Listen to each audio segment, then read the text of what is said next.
नमस्कार दोस्तों, स्वागत है आप सबका भद्रा आईएएस एकेडमी में। आज का डेट है 7 अक्टूबर 2024 एंड असम ट्रिब्यून के वेरी इंपॉर्टेंट न्यूज़ एनालिसिस के डिस्कशन में मैं शुभदीप आप सभी का स्वागत करता हूं। चलिए सबसे पहले हम लोग डिस्कस कर लेते हैं असम ट्रिब्यून का सबसे पहला पेज में ही ये आर्टिकल दिया हुआ है regarding Nijut Moyna scheme. Nijut Moyna scheme के बेनिफिशरीज़ को बेसिकली इसके फ़ायदे दिए जा रहे हैं। तो अल्टीमेटली इनके बेनिफिशरीज़ कौन है? Girls student. गर्ल्स स्टूडेंट भी कौन? वैसे गर्ल्स स्टूडेंट बिल्कुल नहीं है जो कि प्राइवेट कॉलेज में पढ़ते हैं। No no no no no, they are not under the beneficiaries of this thing. But irrespective of that, government colleges में जो भी है ना, irrespective of their financial background, ऐसा नहीं है दैट वैसी लड़की जो क्या बीपीएल कैटेगरी में नहीं आती उनको नहीं मिलेगा। नहीं, हर एक लड़की को, अगर आप हायर सेकेंडरी के स्टूडेंट हो देन आपको हर महीने, एक साल में 10 महीने तक, ध्यान दीजिएगा 12 महीना नहीं मिलेगा, 10 मंथ्स तक आपको 1000 रुपीज़ दिया जाएगा लड़कियों को। मतलब एक साल में उन लोगों को कितना मिल रहा है, क्योंकि 10 मंथ्स ही मिलेगा तो 10,000 रुपीज़ मिलेगा। ऐसी बच्चियां जो क्या डिग्री परस्यू कर रही हैं उनको हर महीने 10 महीनों तक 1250 रुपीज़ दिया जाएगा। इसका मतलब क्या होगा? वो आपका जाके 12,500 रुपीज़ हुआ ना साल में। और वैसी गर्ल्स जो कि पोस्ट ग्रेजुएशन परस्यू कर रही हैं उन लोगों को 2005 रुपीज़ पर मंथ दिया जाएगा। मतलब अगर एक साल में 10 महीने दिए जा रहे हैं तो उन लोगों को इन टोटल एक साल में मिलेगा 25,000 रुपीज़। ठीक है, so this is something that you need to remember. Next, Jal Jeevan anomalies. अगर आप एडिटोरियल पेज के वो कॉलम सेक्शंस में देख लीजिएगा, वहाँ पे एक दिया हुआ है दैट जल जीवन मिशन जो है आसाम में, उनका इम्प्लीमेंटेशन को कहीं ना कहीं हॉल्ट हमको देखने को मिल रहा है। और इसका मेन रीज़न है दैट इसमें qualities as well as delays हम लोग को देखने को मिल रहा है। राइट, तो वही बोला गया दैट क्यों हो रहा है, क्या कौन सा प्रोजेक्ट क्वालिटी, किस टाइप के डिलेज हो रहे हैं। सबसे पहला बोला गया गवर्नमेंट एक्शंस। अगर देख लीजिएगा तो स्टेट गवर्नमेंट ने अनाउंस किया है दैट जो भी अभी तक काम किया गया है जल जीवन में, राइट, उसको रिव्यू किया जाए, है ना। और इसका एम मेनली है दैट क्वालिटी स्टैंडर्ड्स को प्रमोट करना, जिससे क्या ये जल जीवन जो इम्प्लीमेंट हो रहा है, क्या उसका क्वालिटी एक्चुअली में ग्राउंड लेवल में मीटअप हो भी रहा है या नहीं। राइट, और कहीं ना कहीं हम लोग को ये भी देखने को मिल रहा है दैट डेडलाइंस जो है और क्वालिटी कंसर्न्स वो कहीं ना कहीं मिस आउट हो जा रहा है ना। जल जीवन मिशन के अंदर बहुत सारे several deadlines have been missed and concerns are there. Concerns कुछ है over the quality of work, that क्या क्वालिटी वो मेंटेन्ड है जब से ये जल जीवन मिशन ग्राउंड लेवल में लॉन्च किया गया है। क्योंकि ऐसे बहुत सारे एलिगेशंस लग रहे थे दैट जो नल का क्वालिटी है या फिर ओवरऑल पाइप का क्वालिटी है, those things are not good. Right, तो इसीलिए इसके ऊपर बेसिकली कंसर्न्स जताया जा रहा है। Right, next, financial issues and media reports की अगर माने तो yes there are unpaid dues. Yes, media report suggest करती है that large sum of money, है ना, due to contractors have not been cleared which has raised concerns about the project progress. मतलब वही है, जो कॉन्ट्रैक्टर्स का जो है पैसा उनको क्लियर नहीं किया गवर्नमेंट के द्वारा, है ना। ऐसा कॉन्ट्रैक्टर एलिगेशंस लगा रही है ना। और गवर्नमेंट का भी देखा जा रहा है दैट मेन फोकस तो फ्री बीज के ऊपर, क्योंकि वोट पॉलिटिक्स है ना। आप अगर मुझे वोट दोगे तो मैं आपको ये दूंगा, मैं आपको वो दूंगा। राइट, अरे भाई पैसा सारा अगर उसमें खर्चा कर दोगे तो ये इंफ्रास्ट्रक्चर प्रोजेक्ट जैसे जल जीवन मिशन ये कैसे इंप्लीमेंट होगा ग्राउंड लेवल में, है ना। Next is impact of delays on Assam development. अगर देख लीजिएगा इंफ्रास्ट्रक्चर बॉटलनेक्स भी है, that is Assam has been grappling with serious infrastructure constraints for years, जिसमें वाटर सप्लाई तो है ही, साथ ही साथ अनएम्प्लॉयमेंट इश्यूज भी है। और गवर्नमेंट की अगर प्रायोरिटीज देख लीजिएगा, यस गवर्नमेंट क्लियरली बोल रही है that yes instead of focusing on infrastructure creation, government का जो पॉलिसी है ना वो है फ्रीबीज को ऑफर करना। राइट, और ये कहीं ना कहीं जो है ये डैमेज कर रहा है स्टेट का इकोनॉमी और ह्यूमन रिसोर्सेज, जिसके कारण पोटेंशियल डैमेज अगर देख लीजिएगा वो क्या बोला जा रहा है दैट प्रैक्टिस हम लोग को देखने को मिल रहा है स्पून फीडिंग का। Practice of the spoon feeding the populace at the expense of tax payers is viewed as detrimental to the state का लॉन्ग टर्म डेवलपमेंट। स्टेट का अगर लॉन्ग टर्म डेवलपमेंट देख लीजिएगा, यस वो उसके, अब ये चीज़ अगर किया जाएगा टैक्स पेयर का मनी से, अगर आप दूसरे जगह उस पैसों को एलोकेट करोगे तो टैक्स पेयर्स को भी अच्छा नहीं लगेगा ना। देखो लोग कोऑर्डिनेट कब करेंगे? जब आपको लगेगा दैट आप जो पैसे सरकार को टैक्स में दे रहे हो वो इनडायरेक्टली कोई इंफ्रास्ट्रक्चर डेवलपमेंट के लिए खर्चा हो रहा है जिससे कि आपका फ़ायदा हो, राइट? अगर वो आप देखोगे दैट सरकार फ्री में बांट दे रही है वो पैसा, क्योंकि सरकार जो फ्री में देती है वो पैसे जो देती है लोगों को फ्रीबीज के नाम पर, वो कहाँ से? आपके ही तो पॉकेट वाला पैसा देती है, राइट? इससे तो वही बोला जा रहा है दैट ये जो है टैक्स पेयर्स के जो है एक्सपेंस के ऊपर जो है अपना ये लोग चला रहे हैं, राइट? तो ये तो गलत है। Healthy and safety concerns due to water supply issues, कहीं ना कहीं हम लोग को देखने को मिल रहा है अनसेफ वाटर रिसोर्सेज हम लोग को देखने को मिल रहा है रूरल आसाम में, राइट?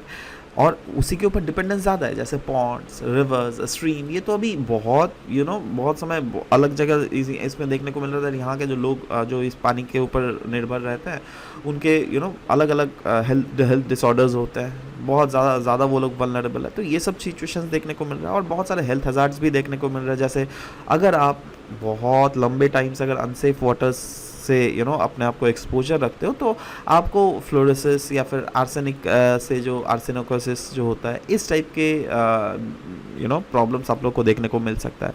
वाटर बॉर्न डिजीज़ और गैस्ट्रो रिलेटेड एलिमेंट्स जो है वो भी काफ़ी ज़्यादा कॉमन है। अगर आप देखते हो दैट कुछ रीजन्स में अगर लोग अनट्रीटेड वाटर को कंज्यूम कर रहे हैं तो ये सब बहुत एरियाज़ है जहाँ पर हम लोग को देखने को मिल रहा है that waters is absolutely unsafe, right? Current अगर प्रोग्रेस देख लीजिएगा आसाम में तो क्लियरली बोला जा रहा है दैट अभी रफली around 45 lakh house hold in rural जो आसाम में हम लोग को देखने को मिल रहा है, they have tap water connections, right? जिसमें 1.1 लाख जो हाउस होल्ड जो है they had tap water connections before the launch of जल जीवन mission, right? which is further accounting for 65% of the total rural household, right? And remaining challenge अगर देख लीजिएगा वो भी क्लियरली बता गया that 30% रूरल हाउसहोल्ड जो है अभी भी उन लोग को टैप वाटर कनेक्शंस नहीं मिला है, राइट? और आने वाले 3 महीनों में तो ये देखा भी नहीं जा रहा जिस पेस स्लो पेस से वर्क चल रहा है उसमें शायद ही अचीव होगा। तो what is the need of action? वही बोला गया दैट असम को मेक श्योर करना पड़ेगा दैट एक प्रॉपर रिव्यू किया जाए और फाइनली निकाला जाए दैट क्या क्या लूप होल्स है, कौन कौन से ऐसे लूप होल्स है, क्या क्या क्रिटिकल गैप्स है इन इम्प्लीमेंटेशन ऑफ जल जीवन मिशन, जिससे क्या वो लोग इंश्योर कर सकते हैं एक successful delivery of portable water to its rural household, जिससे इम्प्रूव किया जा सके public health as well as infrastructure, right? Next article, इस आर्टिकल में डिस्कस किया गया है conserve wildlife and save humanity के बारे में। नाउ क्योंकि देखा जा रहा है दैट बायोडाइवर्सिटी बहुत ही रैपिडली लॉस हो रहा है ड्यू टू ह्यूमन एक्टिविटीज़, इसके कारण बोला जा रहा है दैट देखो ऐसे बहुत सारे हम लोग को एफर्ट्स लेने पड़ेंगे और बहुत ज़्यादा अर्जेंट है। क्यों? क्योंकि रिसेंटली देखो IUCN का एक report, international union for conservation of nature, जो क्या एक रेड डेटा बुक निकालती है ना, ये आप लोगों ने शायद इन्वायरमेंट में भी पढ़ा होगा, राइट? तो उसके अंदर इन्होंने बोला है दैट रफली 42,000 से भी ज़्यादा स्पीशीज़ ऐसे हैं जो कि अभी रिस्क ऑफ एक्सटिंक्शन में आ गए, जिसमें तो कुछ ऐसे स्पीशीज़ है which has already got extinct, जैसे कैटफिश 2020 में एक्सटेंड कर चुका है, राइट? नॉर्दर्न वाइट राइनो 2018 में, गोल्डन टोड इतना में, राइट? ये सब देख लीजिए, पिंक हेडेड डक 1950 में, right? So likewise there are many species which have already got extinct, right? So सवाल होता है दैट इस आर्टिकल में भी जो फोकस किया गया that what are the causes of these kind of biodiversity loss, क्या क्या रीजंस है जिसके कारण इस टाइप ऑफ बायोडाइवर्सिटी जो है हमको लॉस देखने को मिल रहा है। सबसे पहला तो है हैबिटेट लॉस। देखो क्या हो रहा है दैट पॉपुलेशन लोगों का बढ़ रहा है, लोगों मतलब हम और आप जैसे इंसान लोगों का बढ़ रहा है, राइट? तो इसलिए हम लोग रिसोर्सेज हम लोग को ज़्यादा चाहिए और रिसोर्सेज को ज़्यादा चाहने के लिए हम लोग क्या कर रहे हैं, जंगलों को काट दे रहे हैं, वेजिटेशन को क्लियर और डिस्ट्रक्ट कर दे रहे हैं, जिसके कारण इन जंगलों के ऊपर ही निर्भर करता है रफली अराउंड 80% ऑफ द स्पीशीज। तो ये जो स्पीशीज है ये जो है खतरे में आ जा रहा है। दूसरा है urbanisation, human infrastructure and agriculture. देखो क्या हो रहा है ना दैट इनके कारण जो है हैबिटेट डिस्ट्रक्शन हो रहा है, ह्यूमन वाइल्ड लाइफ कॉन्फ्लिक्ट हो रहा है। यही नहीं, वाइल्ड लाइफ में हम लोग को बहुत समय लॉसेस भी देखने को मिल रहा है, राइट? पॉल्यूशन जो है क्लियरली बोला गया that chemicals, fossil fuels, non renewable resources और प्लास्टिक जो रिलीज किया जाता है, राइट? ये सब का यूजेज अगर किया जाएगा ना, इससे क्या हो जा रहा है that green house gases release हो रही है। इसके कारण क्या हो रहा है, इकोसिस्टम डिसरप्ट हो रहा है और थ्रेटन हो रहा है हमारा वाइल्ड लाइफ। यही नहीं, अगर क्लाइमेट चेंज की बात करें, यस कहीं ना कहीं क्लाइमेट चेंज एक्सलेट होता हुआ हमको देखने को मिल रहा है, जिसके कारण टेम्परेचर तो राइज हो ही रहा है, बट ऐसे बहुत सारे रीजन देखने को मिल रहा है जहाँ पर ड्रॉट पैटर्न्स भी हम लोग को देखने को मिल रहा है। इसके कारण क्या है ना, दैट ड्रॉट अगर होगा तो वाइल्ड एनिमल्स को तो ज़्यादा पानी नहीं मिलेगा, मतलब वो लोग जो है धीरे धीरे हम लोग को माइग्रेट करता हुआ देखने को मिल रहा है। तो हमें एक माइग्रेशन पैटर्न देखने को मिल रहा है वाइल्ड एनिमल्स का भी। ओवर पॉपुलेशन एक अलग सा इशू है, राइट, क्योंकि ओवर हार्वेस्ट कर रहे हैं हम लोग, मतलब जो नेचुरल जो एक साइकिल होता है जिसके थ्रू कोई भी एग्रीकल्चर लैंड अपने आप को फिर से रीगेन कर सके अपने नेचुरल फर्टिलिटीज़ को, उससे ज़्यादा रेट से हम लोग प्रोडक्शन कर रहे हैं, राइट। पोचिंग, इलीगल थ्रेड्स, ये सब तो है ही, जिसके कारण एनिमल का पॉपुलेशन जो है घट रहा है। और ह्यूमन इंटरवेंशंस भी बहुत ज़्यादा है, जैसे क्लियरली बोला गया है दैट कुछ ऐसे हम लोग बाहर से एनिमल स्पीशीज़ को इंट्रोड्यूस करते हैं जिसको हम लोग बोलते हैं एलियन स्पीशीज़, राइट। बट बहुत समय एलियन स्पीशीज़ क्या करता है, इन्वेड करते हैं नए वाले रीजन को, और जो लोकल स्पीशीज़ है उसको जीने नहीं देता है। यही नहीं, फर्टिलाइज़र यूज़, पेस्टिसाइड्स का एप्लीकेशन, या फिर ऑयल स्पिल्स, जो भी है ये सब चीज़ें हो रहा है, इससे जो है हमारे प्रोटेक्टेड एरियाज़, वेटलैंड्स और ओवरऑल इन्वायरमेंट जो है वो डिग्रेड हमें होता हुआ देखने को मिल रहा है, right. So what are the consequences of environmental degradation? पहला तो कॉन्सिक्वेंसेस है, देखो भाई, बायोडाइवर्सिटी तो डिक्लाइन कर रहा है, right, that is it is leading to decreased air, water and soil quality. यही नहीं, ये थ्रेट कर रहा है इकोसिस्टम और साथ ही साथ ह्यूमन सर्वाइवल को, ये थ्रेट कर रहा है ह्यूमन एक्जिस्टेंस को भी, क्योंकि अगर degradation becomes irreversible then it could endanger the human existence as well. जी हाँ, अगर डिग्रेडेशन ऐसा होना जो इरिवर्सिबल हो, तो इससे लॉन्गर रन में जो है ह्यूमन का जो एग्जिस्टेंस है वो भी इंडेंजर में आ सकता है। सो सवाल होता है, क्या इसको बचाने के लिए, दैट इज़ वाइल्ड लाइफ को बचाने के लिए, क्या कोई गवर्नमेंट इनिशिएटिव्स लिया जा रहा है? तो सबसे पहला जो गवर्नमेंट इनिशिएटिव है वो है Indian board of wild life को, जिसको इस्टेब्लिश किया गया था 1952 में। चलो, ये अगर गवर्नमेंट ने किया है तो इसका फोकस क्या था? इसका मेन एम था दैट कैसे वाइल्ड लाइफ को कंजर्व किया जा सके, राइट। दूसरा, national wild life day celebrate किया जाता है सिंस 1955, राइट, और इसके तहत 1957 में इसको नेशनल वाइल्ड लाइफ वीक का भी नाम दिया गया था। तो ये हम लोग क्यों कर रहे हैं? इसलिए कर रहे हैं जिससे क्या एक कॉन्शियसनेस जगाया जा सके लोगों एंड ऑफ कोर्स एक लार्जर ह्यूमैनिटी के बीच में, that what this wild life is, right. Wild life protection act of 1972, जिसके थ्रू एक लीगल फ्रेमवर्क प्रोवाइड किया जाता है फॉर वाइल्ड लाइफ प्रोटेक्शन, और इंटरनेशनल एग्रीमेंट्स ऐसे बहुत सारे हैं, जैसे convention on international trade in endangered species, जिसको साइन किया गया था 1973 में। Convention on biological diversity sign किया गया था 1992 में। तो ये क्या है? ये वही है ना, इंटरनेशनल एग्रीमेंट्स ही ना, जिसके तहत एक प्लेज लिया जाता है दैट जी हाँ, इनका conservation is very very important, right.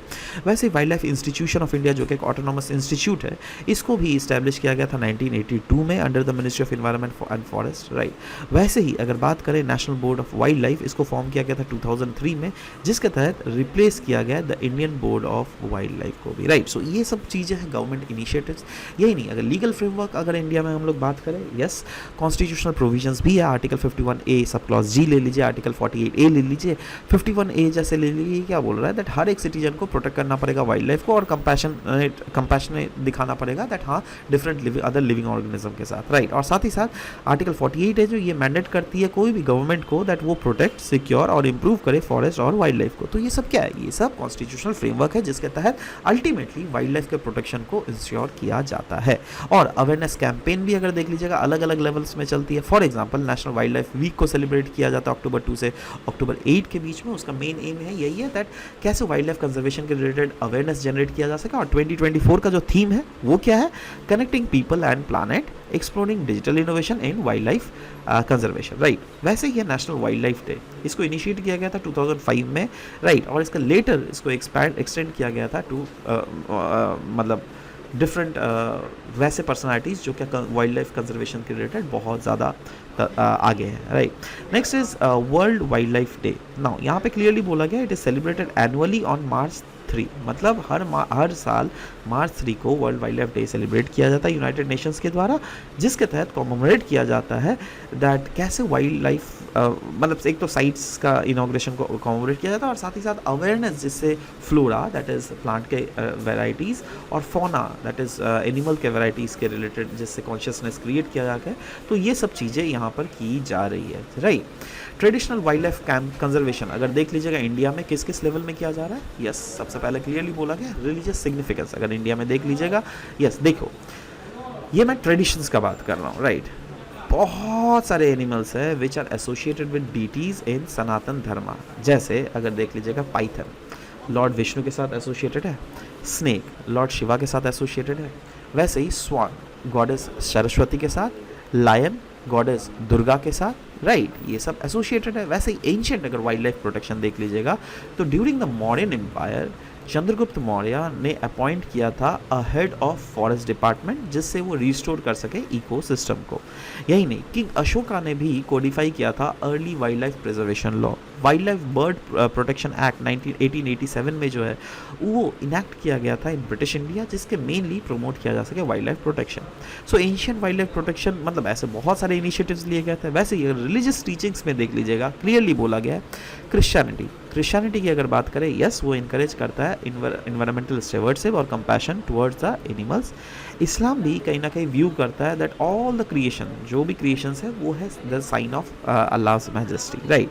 और कहीं ना कहीं वो भी एडवोकेट करता है एनिमल के प्रोटेक्शन को भी, राइट। तो सिग्निफिकेंस क्या है वाइल्ड लाइफ प्रोटेक्शन का, क्यों हम लोग वाइल्ड लाइफ प्रोटेक्शन कर रहे हैं? Main reason is human wild life conflict जिससे कम से कम हो, राइट। क्योंकि इससे हम लोग को वाइल्ड लाइफ प्रोटेक्शन के थ्रू क्या देखने को मिल रहा है दैट ह्यूमंस एक्टिविटीज़ और वाइल्ड लाइफ एनिमल के बीच में जो है नेगेटिव इंटरेक्शंस जिससे कम हो, जिससे दोनों पार्टीज़ जो है वो ह्यूमंस भी हो एनिमल्स भी हो वो भी आराम से जिए और कोई किसी को प्रॉब्लम ना हो, राइट। एंथ्रोपोजेनिक बायसेस क्लियरली बोला गया, laws often prioritise human interest over the wild life rights. Yes absolutely, है ना। वाइल्ड लाइफ लाइज मतलब ये एंथ्रोपोजेनिक बायसेस है, राइट। दैट हम लोग को जो है ये बायसेस को घटाने पड़ेंगे। ऐसा हम लोग को कानून बिल्कुल कम बनाना पड़ेगा जो कि ह्यूमन इंटरेस्ट को बहुत ज़्यादा ऊपर रखे, राइट। ऐसा नहीं, मतलब दोनों एक साथ चलना चाहिए ना हम लोगों का, तभी ना वाइल्ड लाइफ को भी प्रोटेक्शन होगा, हम भी प्रोटेक्शन होंगे, right. Next is share responsibility. Clearly बोला गया है ह्यूमंस जो है वो शेयर करते हैं the planet with 8 million other species and they must act responsibly जिससे प्रोटेक्ट कर सके वो इन्वायरमेंट को फॉर द फ्यूचर जनरेशन, वही, राइट। सो वही बोला गया दैट यस जितना हक, मतलब अगर एथिकल इसका एंगल देख लीजिएगा ना तो आपका हक जितना है इस इन्वायरमेंट में एग्जिस्ट करने का, उतना ही हक एक चींटी का भी है, उतना ही हक एक मच्छर का भी है, उतना ही हक एक राइनोसरस का है, उतना ही एक हक एक हाथी का है, उतना ही हक एक हॉलगिबन का भी है। मतलब मैं इन जनरल बोल रहा हूँ हर एक स्पीशीज़ का सेम राइट है टू एग्जिस्ट इन हमारा अर्थ, राइट। सो इसीलिए हम लोग को भी रिस्पॉन्सिबली एक्ट करना पड़ेगा और मेक श्योर करना पड़ेगा ये सारे स्पीशीज़ जिससे कंजर्व रहे, right. So this was all about the discussion that we had for this very session. मिलते हैं आप सबके साथ नेक्स्ट सेशन में, टिल देन बाय बाय।